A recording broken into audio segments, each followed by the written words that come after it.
यम स्तोत्रम् ऋषिपुत्र उवाच त्वन्धाता च विधाता च श्राद्धे चैव हि दृश्यसे पितॄणां परमो देवः चतुष्पाद नमोऽस्तु ते कालज्ञश्च कृतज्ञश्च सत्यवादी दृढव्रतः प्रेतनाथ महाभाग धर्मराज नमोऽस्तु ते कर्ता कारयिता चैव भूतभव्य भवत्प्रभो पावको मोहनश्चैव संक्षेपो विस्तरस्तथा दण्डपाणे विरूपाक्ष पाशहस्त नमोऽस्तु ते आदित्य सदृशाकार सर्वजीवहर प्रभो कृष्णवर्ण दुराधर्ष तैलरूप नमोऽस्तु ते मार्तण्ड सदृश श्रीमान् मार्तण्ड समतेजसा हव्यकव्यवहः त्वन्हि प्रभविष्णो नमोऽस्तु ते पापहन्ता व्रतिश्राद्धि नित्ययुक्तो महातपाः एकदृग् बहुदृग् भूत्वा कालमृत्यो नमोऽस्तु ते क्वचित् दण्डी क्वचित् मुण्डी क्वचित् कालो दुरासदः क्वचित् बालः क्वचित् वृद्धः क्वचित् रौद्रः नमोऽस्तु ते त्वया विराजितो लोकः शासता धर्महेतुना प्रत्यक्षं दृश्यते देव त्वद्विना न हि सिद्ध्यति देवानां परमं दैवं तपसां परमं तपः जपानां परमं जप्यं त्वतः चान्यो न दृश्यते ऋषयो वा तथा क्रुद्धा हतबन्धुसुहृज्जनाः पतिव्रतास्तु या नार्यो दुःखिताः तपसि स्थिताः नत्वा सक्ता इह स्थानात् पातनाय कदाचन तस्मात् त्वं सर्वदेवेषु एको धर्मभृतां वरः कृतज्ञः सत्यवादी च सर्वभूतहिते रतः इति यम स्तोत्रम् ऋषिपुत्र उवाच त्वन्धाता च विधाता च श्राद्धे चैव हि दृश्यसे पितॄणां परमो देवः चतुष्पाद नमोऽस्तु ते कालज्ञश्च कृतज्ञश्च सत्यवादी दृढव्रतः प्रेतनाथ महाभाग धर्मराज नमोऽस्तु ते कर्ता कारयिता चैव भूतभव्य भवत्प्रभो पावको मोहनश्चैव संक्षेपो विस्तरस्तथा दण्डपाणे विरूपाक्ष पाशहस्त नमोऽस्तु ते आदित्य सदृशाकार सर्वजीवहर प्रभो कृष्णवर्ण दुराधर्ष तैलरूप नमोऽस्तु ते मार्तण्ड सदृश श्रीमान् मार्तण्ड समतेजसा हव्यकव्यवहः त्वन्हि प्रभविष्णो नमोऽस्तु ते पापहन्ता व्रतिश्राद्धि नित्ययुक्तो महातपाः एकदृग् बहुदृग् भूत्वा कालमृत्यो नमोऽस्तु ते क्वचित् दण्डी क्वचित् मुण्डी क्वचित् कालो दुरासदः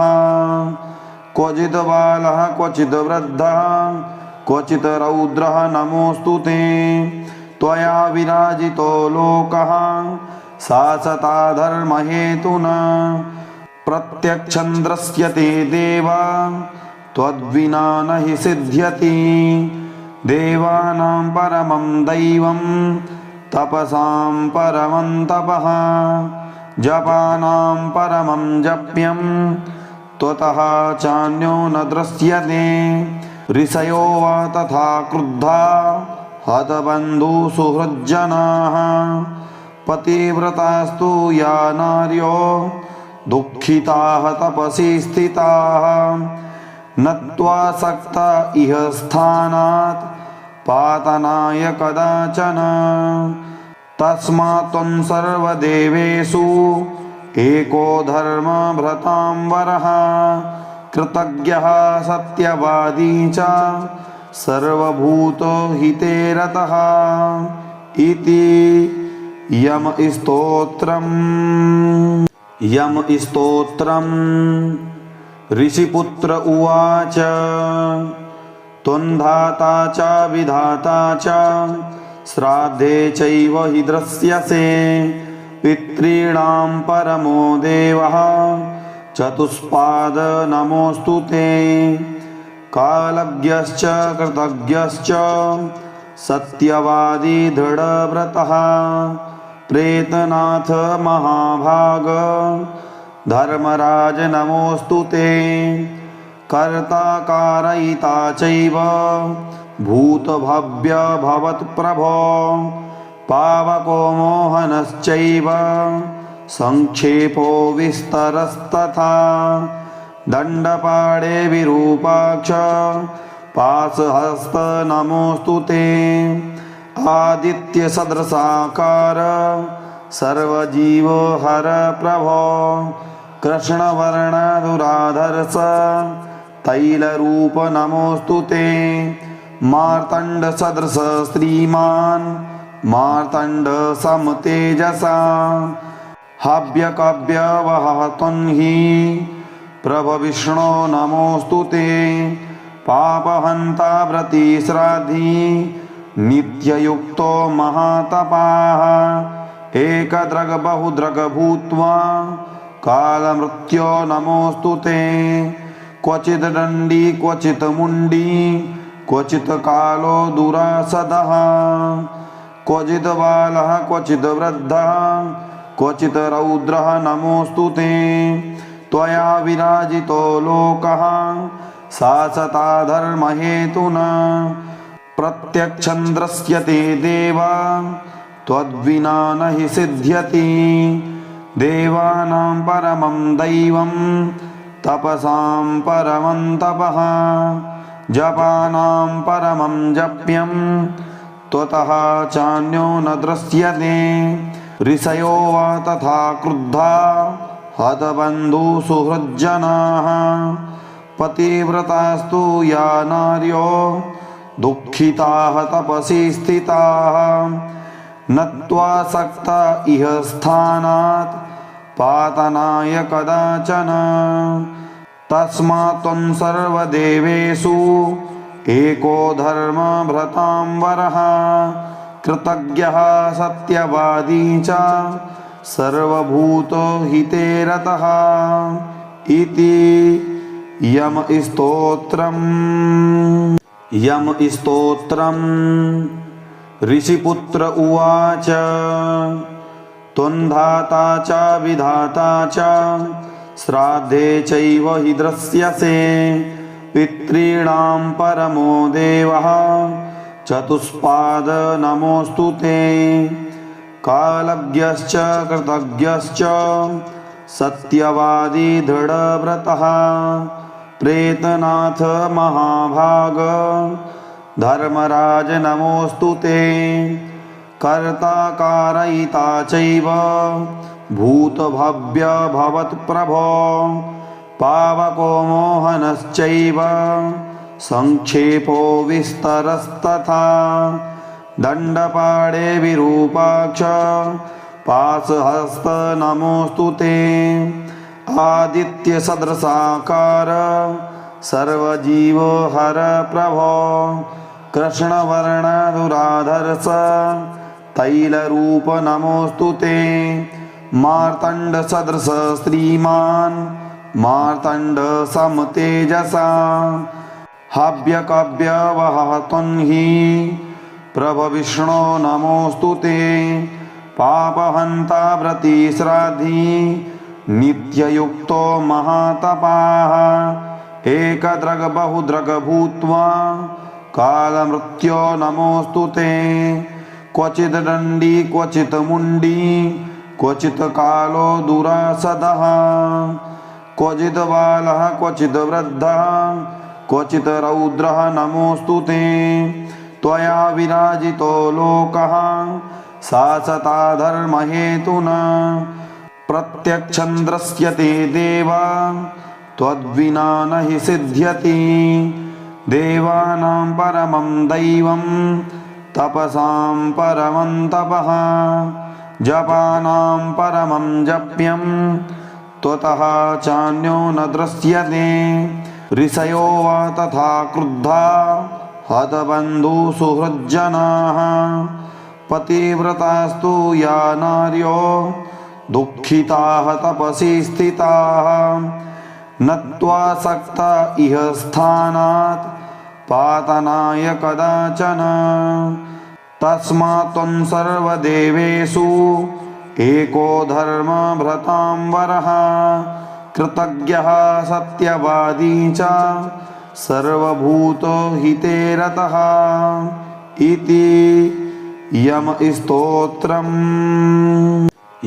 स्तोत्रम्। ऋषिपुत्र उवाच त्वन्धाता च विधाता च श्राद्धे चैव हि दृश्यसे पितॄणां परमो देवः चतुष्पाद नमोऽस्तु ते। कालज्ञश्च कृतज्ञश्च सत्यवादी दृढव्रतः प्रेतनाथ महाभाग धर्मराज नमोऽस्तु ते। कर्ता कारयिता चैव भूतभव्य भवत्प्रभो पावको मोहनश्चैव संक्षेपो विस्तरस्तथा दण्डपाणे विरूपाक्ष पाशहस्त नमोऽस्तु ते। आदित्यसदृशाकार सर्वजीवहर प्रभो कृष्णवर्णदुराधर्ष तैलरूप नमोऽस्तु ते। मार्तण्डसदृश श्रीमान् मार्तण्ड समतेजसा हव्यकव्यवहः त्वन्हि प्रभविष्णो नमोऽस्तु ते। पापहन्ता व्रतिश्राद्धि नित्ययुक्तो महातपाः एकदृग् बहुदृग् भूत्वा कालमृत्यो नमोऽस्तु ते। क्वचित् दण्डी क्वचित् मुण्डी क्वचित् कालो दुरासदः क्वचित् बालः क्वचित् वृद्धः क्वचित् रौद्रः नमोऽस्तु ते। त्वया विराजितो लोकः शासता धर्महेतुना प्रत्यक्षं दृश्यते देव त्वद्विना न हि सिद्ध्यति। देवानां परमं दैवं तपसां परमं तपः जपानां परमं जप्यं त्वतः चान्यो न दृश्यते। ऋषयो वा तथा क्रुद्धा हतबन्धुसुहृज्जनाः पतिव्रतास्तु या नार्यो दुःखिताः तपसि स्थिताः नत्वासक्ता इह स्थानात् पातनाय कदाचन। तस्मात् त्वं सर्वदेवेषु एको धर्मभृतां वरः कृतज्ञः सत्यवादी च सर्वभूतहिते रतः इति यम स्तोत्रम्। ऋषिपुत्र उवाच त्वन्धाता च विधाता च श्राद्धे चैव हि दृश्यसे पितॄणां परमो देवः चतुष्पाद नमोऽस्तु ते। कालज्ञश्च कृतज्ञश्च सत्यवादी दृढव्रतः प्रेतनाथ महाभाग धर्मराज नमोऽस्तु ते। कर्ता कारयिता चैव भूतभव्य भवत्प्रभो पावको मोहनश्चैव संक्षेपो विस्तरस्तथा दण्डपाणे विरूपाक्ष पाशहस्त नमोऽस्तु ते आदित्यसदृशाकार सर्वजीवहर प्रभो कृष्णवर्णदुराधर्ष तैलरूप नमोऽस्तु ते मार्तण्डसदृश श्रीमान् मार्तण्ड समतेजसा हव्यकव्यवहः त्वन्हि प्रभविष्णो नमोऽस्तु ते पापहन्ता व्रतिश्राद्धि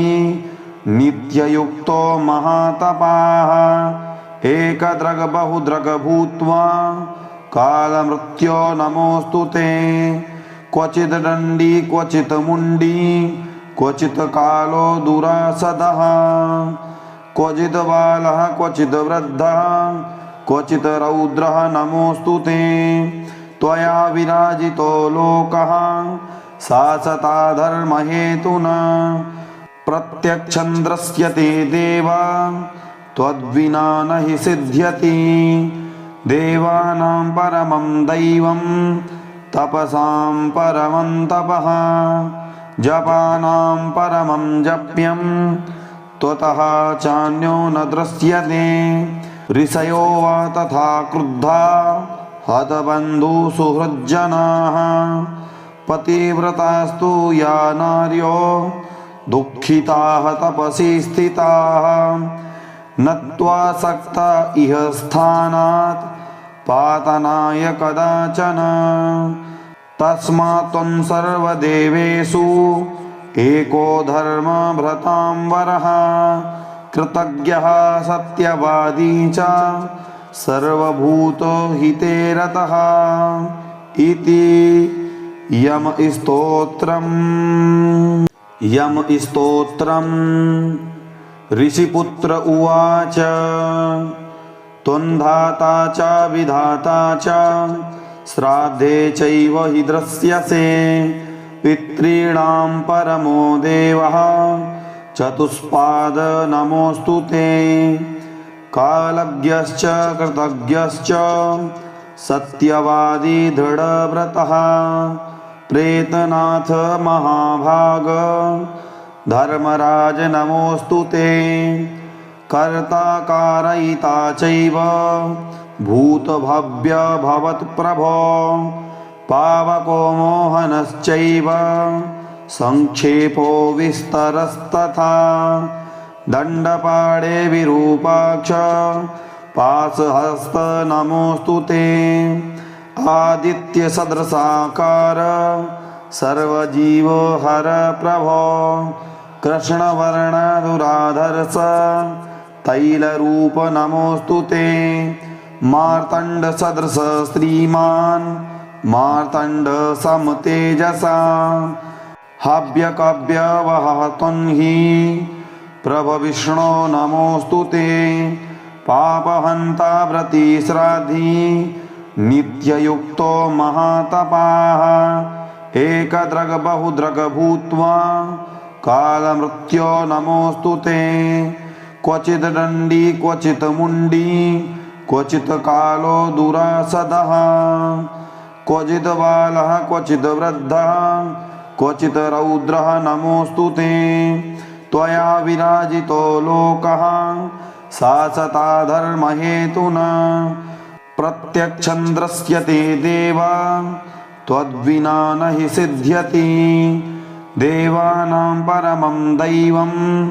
तपसां परमं तपः जपानां परमं जप्यं त्वतः चान्यो न दृश्यते ऋषयो वा तथा क्रुद्धा हतबन्धुसुहृज्जनाः पतिव्रतास्तु या नार्यो दुःखिताः तपसि स्थिताः नत्वासक्ता इह स्थानात् पातनाय कदाचन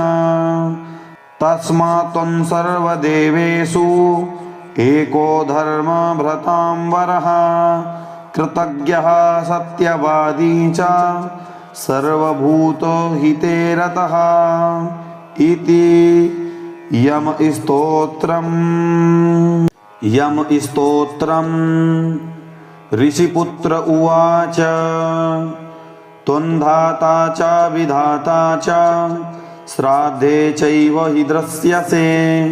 पितॄणां परमो देवः चतुष्पाद नमोऽस्तु ते कालज्ञश्च कृतज्ञश्च सत्यवादी दृढव्रतः प्रेतनाथ महाभाग धर्मराज नमोऽस्तु ते कर्ता कारयिता चैव भूतभव्य भवत्प्रभो पावको मोहनश्चैव संक्षेपो विस्तरस्तथा दण्डपाणे विरूपाक्ष पाशहस्त नमोऽस्तु ते आदित्यसदृशाकार सर्वजीवहर प्रभो कृष्णवर्णदुराधर्ष तैलरूप नमोऽस्तु ते मार्तण्डसदृश श्रीमान् मार्तण्ड समतेजसा हव्यकव्यवहः त्वन्हि प्रभविष्णो नमोऽस्तु ते पापहन्ता व्रतिश्राद्धि नित्ययुक्तो महातपाः एकदृग् बहुदृग् भूत्वा कालमृत्यो नमोऽस्तु ते क्वचित् दण्डी क्वचित् मुण्डी क्वचित् कालो दुरासदः क्वचित् बालः क्वचित् वृद्धः क्वचित् रौद्रः नमोऽस्तु ते त्वया विराजितो लोकः शासता धर्महेतुना प्रत्यक्षं दृश्यते देवा त्वद्विना न हि सिद्ध्यति देवानां परमं दैवं तपसां परमं तपः जपानां परमं जप्यं त्वतः चान्यो न दृश्यते ऋषयो वा तथा क्रुद्धा हतबन्धुसुहृज्जनाः पतिव्रतास्तु या नार्यो दुःखिताः तपसि स्थिताः नत्वा सक्ता इह स्थानात् पातनाय कदाचन तस्मात् त्वं सर्वदेवेषु एको धर्मभृतां वरः कृतज्ञः सत्यवादी च सर्वभूतहिते रतः इति यम स्तोत्रम् ऋषिपुत्र उवाच त्वन्धाता च विधाता च श्राद्धे चैव हि दृश्यसे पितॄणां परमो देवः चतुष्पाद नमोऽस्तु ते कालज्ञश्च कृतज्ञश्च सत्यवादी दृढव्रतः प्रेतनाथ महाभाग धर्मराज नमोऽस्तु ते कर्ता कारयिता चैव भूतभव्य भवत्प्रभो पावको मोहनश्चैव संक्षेपो विस्तरस्तथा दण्डपाणे विरूपाक्ष पाशहस्त नमोऽस्तु ते आदित्यसदृशाकार सर्वजीवहर प्रभो कृष्णवर्णदुराधर्ष तैलरूप नमोऽस्तु ते मार्तण्डसदृश श्रीमान् मार्तण्ड समतेजसा हव्यकव्यवहः त्वन्हि प्रभविष्णो नमोऽस्तु ते पापहन्ता व्रतिश्राद्धि नित्ययुक्तो महातपाः एकदृग् बहुदृग् भूत्वा कालमृत्यो नमोऽस्तु ते क्वचित् दण्डी क्वचित् मुण्डी क्वचित् कालो दुरासदः क्वचित् बालः क्वचित् वृद्धः क्वचित् रौद्रः नमोऽस्तु ते त्वया विराजितो लोकः शासता धर्महेतुना प्रत्यक्षं दृश्यते देवा त्वद्विना न हि सिद्ध्यति देवानां परमं दैवं तपसां परमं तपः जपानां परमं जप्यं त्वतः चान्यो न दृश्यते ऋषयो वा तथा क्रुद्धा हतबन्धुसुहृज्जनाः पतिव्रतास्तु या नार्यो दुःखिताः तपसि स्थिताः नत्वा सक्ता इह स्थानात् पातनाय कदाचन तस्मात् त्वं सर्वदेवेषु एको धर्मभृतां वरः कृतज्ञः सत्यवादी च सर्वभूतहिते रतः इति यम स्तोत्रम् ऋषिपुत्र उवाच त्वन्धाता च विधाता च श्राद्धे चैव हि दृश्यसे पितॄणां परमो देवः चतुष्पाद नमोऽस्तु ते कालज्ञश्च कृतज्ञश्च सत्यवादी दृढव्रतः प्रेतनाथ महाभाग धर्मराज नमोऽस्तु ते कर्ता कारयिता चैव भूतभव्य भवत्प्रभो पावको मोहनश्चैव संक्षेपो विस्तरस्तथा दण्डपाणे विरूपाक्ष पाशहस्त नमोऽस्तु ते आदित्यसदृशाकार सर्वजीवहर प्रभो कृष्णवर्णधुराधर्ष तैलरूप नमोऽस्तु ते मार्तण्डसदृश श्रीमान् मार्तण्ड समतेजसा हव्यकव्यवहः त्वं हि प्रभविष्णो नमोऽस्तु ते पापहन्ता व्रतिश्राद्धि नित्ययुक्तो महातपाः एकदृग् बहुदृग् भूत्वा कालमृत्यो नमोऽस्तु ते क्वचित् दण्डी क्वचित् मुण्डी क्वचित् कालो दुरासदः क्वचित् बालः क्वचित् वृद्धः क्वचित् रौद्रः नमोऽस्तु ते त्वया विराजितो लोकः शासता धर्महेतुना प्रत्यक्षं दृश्यते देव त्वद्विना न हि सिद्ध्यति देवानां परमं दैवं तपसां परमं तपः जपानां परमं जप्यं त्वतः चान्यो न दृश्यते ऋषयो वा तथा क्रुद्धा हतबन्धुसुहृज्जनाः पतिव्रतास्तु या नार्यो दुःखिताः तपसि स्थिताः नत्वा सक्ता इह स्थानात् पातनाय कदाचन तस्मात् त्वं सर्वदेवेषु एको धर्मभृतां वरः कृतज्ञः सत्यवादी च सर्वभूतहिते रतः इति यम स्तोत्रम् ऋषिपुत्र उवाच त्वन्धाता च विधाता च श्राद्धे चैव हि दृश्यसे पितॄणां परमो देवः चतुष्पाद नमोऽस्तु ते कालज्ञश्च कृतज्ञश्च सत्यवादी दृढव्रतः प्रेतनाथ महाभाग धर्मराज नमोऽस्तु ते कर्ता कारयिता चैव भूतभव्य भवत्प्रभो पावको मोहनश्चैव संक्षेपो विस्तरस्तथा दण्डपाणे विरूपाक्ष पाशहस्त नमोऽस्तु ते आदित्यसदृशाकार सर्वजीवहर प्रभो कृष्णवर्णधुराधर्ष तैलरूप नमोऽस्तु ते मार्तण्डसदृश श्रीमान् मार्तण्ड समतेजसा हव्यकव्यवहः त्वं हि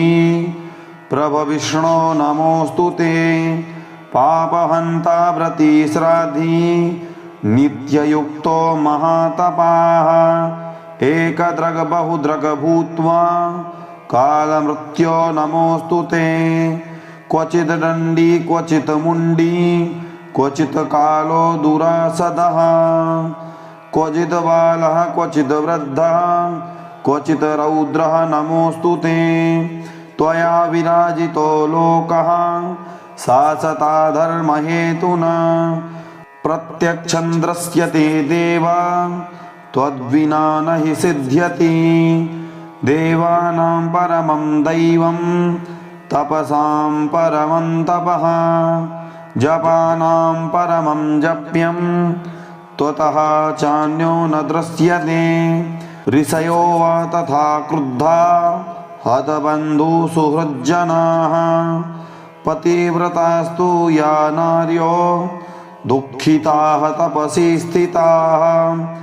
नत्वा सक्ता इह स्थानात् पातनाय कदाचन तस्मात् त्वं सर्वदेवेषु एको धर्मभृतां वरः कृतज्ञः सत्यवादी च सर्वभूतहिते रतः इति यम स्तोत्रम्।